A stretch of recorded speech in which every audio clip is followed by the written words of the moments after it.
Blended learning is thought to be the future of higher education, providing a complementary balance of synchronous, active, and collaborative learning with asynchronous, self-directed, flexible learning opportunities. But there are lots of differing opinions and models relating to what blended learning should look like. So what can we choose to provide more specific guidance in the development or transition towards blended learning? One popular approach, due to its clarity, is flipped learning, a subset of the blended learning concept. But what exactly is flipped learning, and how can we redesign our sessions to achieve it?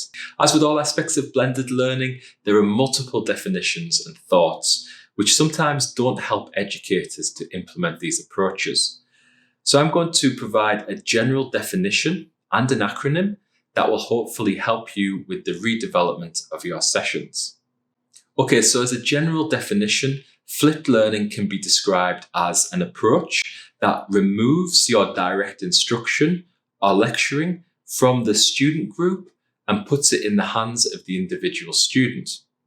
Or in other words, you move your instruction from the synchronous or in-person space to the asynchronous or online space.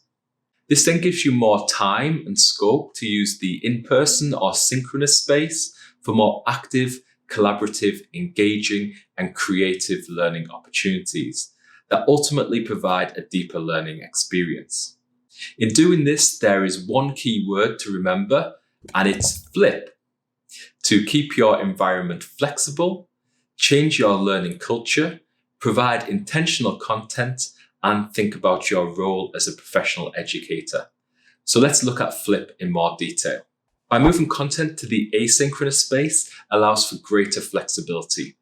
From the student perspective, it gives them options around when and how to engage with the content before the session and access that content for future reference and revision. For you, the educator, it provides flexibility and purpose for your in-person or synchronous time. So rather than introducing a topic or a concept in the session time, you're able to dive deeper into your subject.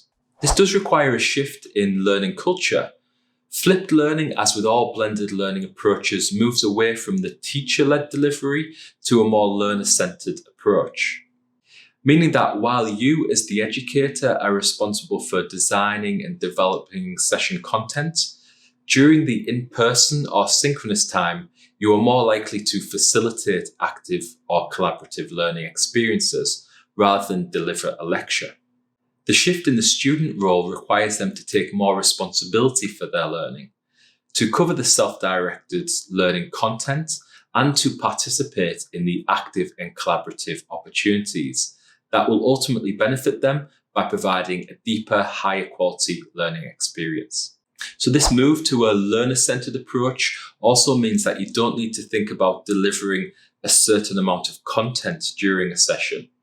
Instead, you think about the learning outcomes and designing a learning experience to meet those outcomes. As a general guide, lower order outcomes can be met in the asynchronous, self-directed online space, and higher order outcomes are best suited to active or collaborative learning experiences that are guided and facilitated by you. So for example, a learning outcome that this video could be meeting might be define flipped learning. If I had an outcome of design a flipped learning session, this higher order outcome would be best suited to in-person or synchronous activities that I would guide you through the process of creation.